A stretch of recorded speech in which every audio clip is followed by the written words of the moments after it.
যখন কোনো মানুষ উন্নতির দিকে ওঠে, অন্য মানুষ তার সেই উন্নতিতে ঈর্ষা করে এবং তাকে নিচে নামানোর জন্য যত রকমের কুৎসা, যত রকমের নিন্দা করতে থাকে যাতে সে আগে না এগিয়ে যেতে পারে। এরকমই ভারতবর্ষের এখন দুটি চর্চার বিষয় হচ্ছে মহাকুম্ভকে নিয়ে। একটা হচ্ছে যে গঙ্গার জল দূষিত হয়ে গেছে, ওখানে প্রচুর মানুষ স্নান করার ফলে, এবং ওই জল এতখানি দূষিত যে স্নান তো দূরের কথা, সেখানে হাত ধোয়াও নাকি বিপজ্জনক ব্যাপার। এই রিপোর্ট কিন্তু যে কেউ কোনো পাবলিক বা কোনো ব্যক্তি হিসাবে দেয়নি। এই রিপোর্ট ভারতের কেন্দ্রীয় পলিউশন সংস্থা সেন্ট্রাল পলিউশন বোর্ড এই রিপোর্ট পেশ করেছে এবং বেশ কিছু ব্যাকটেরিয়া সেখানে পাওয়া গেছে এবং সেটা প্রমাণ করতে ব্যর্থ হয়েছে যে গঙ্গার জল কন্টামিনেটেড হয়ে গেছে, দূষিত হয়েছে। যাই হোক, এই যে রিপোর্ট আসার পরে 18 ফেব্রুয়ারি যে রিপোর্ট এসেছে, তারপরেও আজ নয় করে 9 থেকে 10 কোটি মানুষ পুণ্য স্নান সেরে এসেছে। আজকে যদি কন্টামিনেটেড হয়ে যায় বা দূষিত হয়ে যায়, যে রিপোর্ট বলেছে যে হাত ধোয়াও নাকি বিপজ্জনক, চান তো দূর অস্ত। তো স্নান করা যদি করলে মানুষ অসুখে পড়বে, নানা রকমের রোগ ব্যাধি হবে, ভাইরাসে আক্রান্ত হবে, ব্যাকটেরিয়া আক্রান্ত হবে।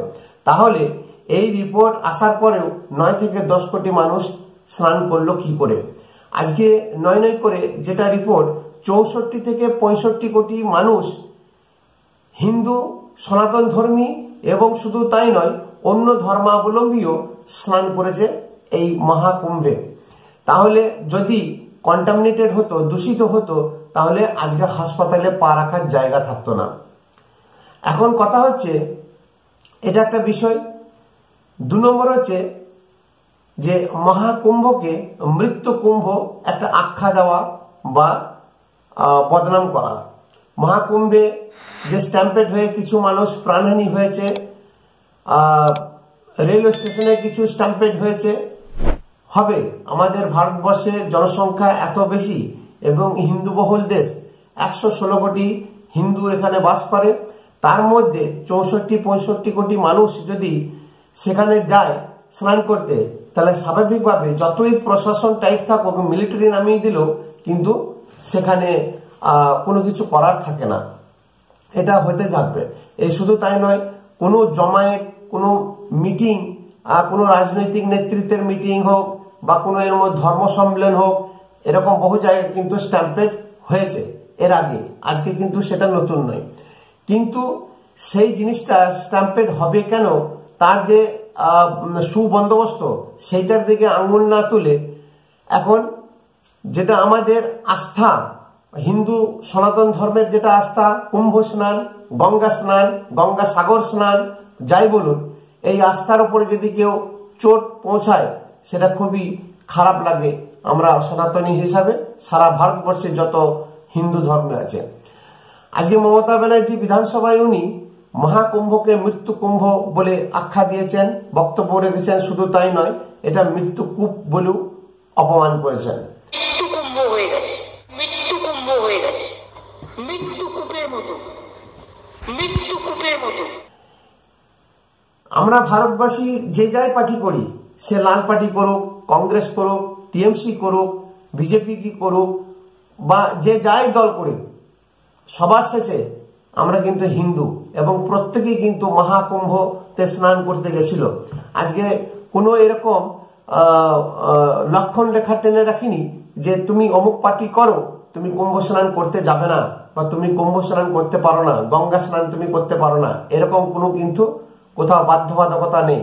পার্টি করতে পারে, তাদের নিজস্ব মতামত স্বাধীন থাকতেই পারে, কিন্তু যেটা ধর্ম প্রত্যেকেই কিন্তু মানে।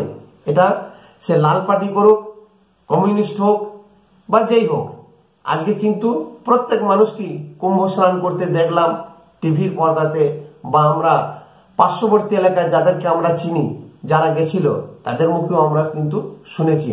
আজকে সত্যি করে যদি গঙ্গার জল কন্টামিনেটেড হয়ে যেত বা হতো বা হয়েছে, তাহলে কিন্তু সারা ভারতবর্ষে করোনার থেকেও বড় মহামারী সৃষ্টি হয়ে যেত, সারা পৃথিবীতে একটা বদনাম হতো, ছিছি হতো। তখন এই যে সমস্ত সিকিউলার, যে সমস্ত এরকম মানুষ আছে যারা সব সময় সনাতন ধর্মের প্রতি পিছনে লেগে থাকে, খুঁত বার করে, কোন রকমের তারা সব ছোট্ট একটা জিনিসকে নিয়ে রাজনীতি করে, তারা কিন্তু রে রে করে পিছনে পড়ে যেত এতদিন, বা বিশাল বড় একটা কাণ্ড কারখানা হয়ে যেত। কিন্তু দেখুন আজকে শুধু তাই নয়, হয়তো আমরা মুখ্য সূক্ষ্ম মানুষ, আমরা কম শিক্ষিত, আমরা অত বিজ্ঞানসম্মত মানে না, যারা রাজনৈতিক বিজ্ঞানী এরকম প্রচুর আছে, তারাও কিন্তু গেছিল। আজকে ভিন্ন রাজনৈতিক নেতৃত্ব কিন্তু প্রচুর চান করেছে। অখিলেশ যাদব উনি কিন্তু ভিন্ন রাজনৈতিক পার্টি, বিজেপি করেন না, উনি কিন্তু মহাকুম্ভে স্নান করে এসেছেন। আজকে প্রধানমন্ত্রী নরেন্দ্র মোদী থেকে শুরু করে সারা দেশে প্রচুর মুখ্যমন্ত্রী পর্যন্ত স্নান করেছে ওখানে, বড় বড় সেলিব্রিটিরা ওখানে এরপরেও স্নান করছে বা করেছে, রিপোর্ট আসার পরেও। আজকে বোম্বের যত ফিল্ম আর্টিস্ট আছে, যেগুলো আমরা দেখেছি, দেখার বাইরেও অনেকে স্নান করেছে, যেমন অক্ষয় কুমার, ক্যাটরিনা কাইফ, রবীনা ট্যান্ডন থেকে শুরু করে প্রত্যেকে, বহু মানুষ এরকম মহাকুম্ভে স্নান করে এসেছে। কই তারা তো কোনো রিপোর্ট দেয়নি, কই এরকম বহু ডাক্তার, ইঞ্জিনিয়ার থেকে প্রফেসর থেকে হাই ফাই শিক্ষিত এবং বিজ্ঞানী পর্যন্ত গিয়ে স্নান করেছে। তাহলে আজ যদি সেরকম কন্টামিনেটেড হতো, দূষিত হতো, প্রত্যেকে কিন্তু অশোকে পড়তো। রিসেন্ট একটা ইন্টারভিউ দেখলাম, কোন অভিনেত্রী স্নান করে এসেছেন এবং বলছেন যে স্নান করার পরে নাকি স্কিনের গ্লোয়িং অনেকখানি বেড়ে গেছে, মানে চামড়া, তার শরীর চকচক করছে, তার শরীরে কোনো ক্রিম বা কোনো আর্টিফিশিয়াল এরকম জিনিস লাগাতে হয়নি, তাহলে তার উপকারী হয়েছে, কারো সর্দি কাশি পর্যন্ত হয়নি গঙ্গা স্নান করে এসে।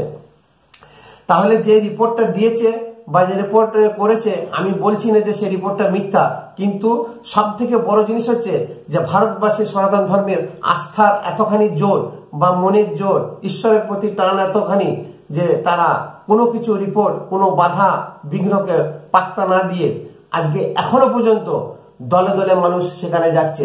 সব থেকে বড় কথা হচ্ছে, আমরা নালে কিছু বুঝি না, ভারতবাসী বোকা, ভারতবাসীর হিন্দু সম্প্রদায় মুখ্য সূক্ষ্ম মানুষ, কিন্তু বিদেশকে আমরা খুব সম্মান করি, শ্রদ্ধা করি।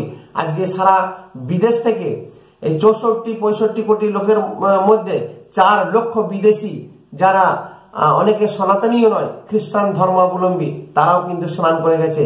এবং তার মধ্যে সব থেকে বিখ্যাত ব্যক্তিত্ব হচ্ছে অ্যাপেলের কো ফাউন্ডারের উইডো, বিধবা স্ত্রী পাওয়েল জোবস, এবং সব থেকে বিখ্যাত band singer Coldplay Chris Martin, উনিও স্নান করে গেছেন। তাহলে যদি এই জল কন্টামিনেটেড, ওনারা কি রিপোর্ট না নিয়ে এসেছেন? ওনারা কি খোঁজ খবর না নিয়ে স্নান করতে এসেছিলেন?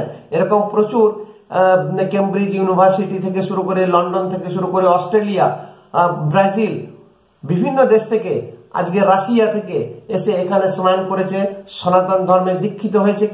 কেউ সনাতন ধর্মকে নিয়ে রিসার্চ করছেন। এক কথায় ভারতবর্ষের মহাকুম্ভ একটা সারা পৃথিবীর সঙ্গমস্থল হয়ে গেছে।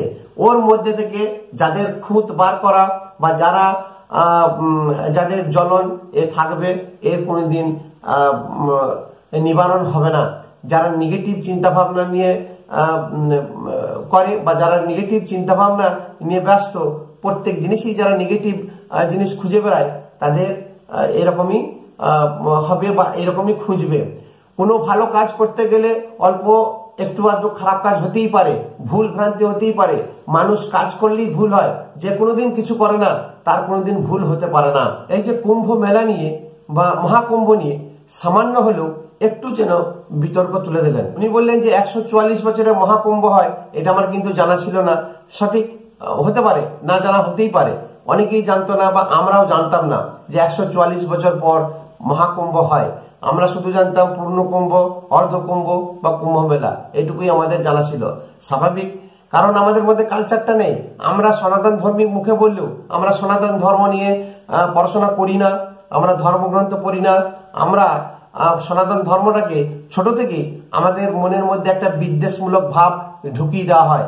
কারণ আমাদের পশ্চিমবঙ্গে বিশেষ করে, সারা ভারতবর্ষে তো বটেই, তার কারণ হচ্ছে যে রাজনীতি ছোট থেকে এতভাবে মানে এমন ভাবে মাথার মধ্যে ঢুকিয়ে দেওয়া হয়, সে রাজনীতির কালচার থেকে নিজেকে ঘৃণা করা, নিজের ধর্মকে ঘৃণা করা, নিজের জাতিকে ঘৃণা করা, এইগুলো কিন্তু আমাদেরকে শিক্ষা বেশি দেওয়া হয়, শিখেছি, এবং আমাদের নেক্সট জেনারেশন টু জেনারেশন এই জিনিসটাই কিন্তু হয়ে আসছে।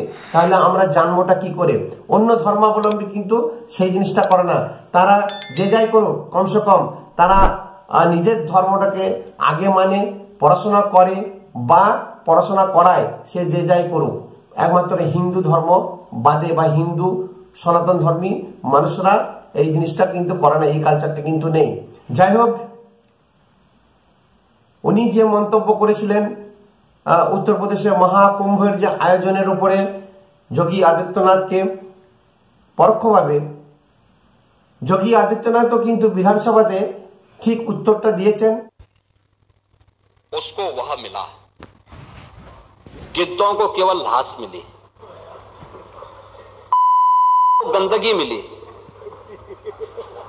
संवेदनशील लोगों को रिश्तों की खूबसूरत तस्वीर मिली, आस्थावानों को पुण्य मिला, सज्जनों को सज्जनता मिली, गरीबों को रोजगार मिला, अमीरों को धंधा मिला, श्रद्धालुओं को साफ सुथरी व्यवस्था मिली, पर्यटकों को अव्यवस्था मिली, सद्भावना वाले लोगों को जाति रहित व्यवस्था मिली, भक्तों को भगवान मिले। मतलब सबने अपने स्वभाव और चरित्र के अनुसार चीजों को देखा है। एक ही घाट पर सभी जाति वर्ग के तीर्थयात्री स्नानार्थी बिना किसी भेदभाव के नहाते रहे।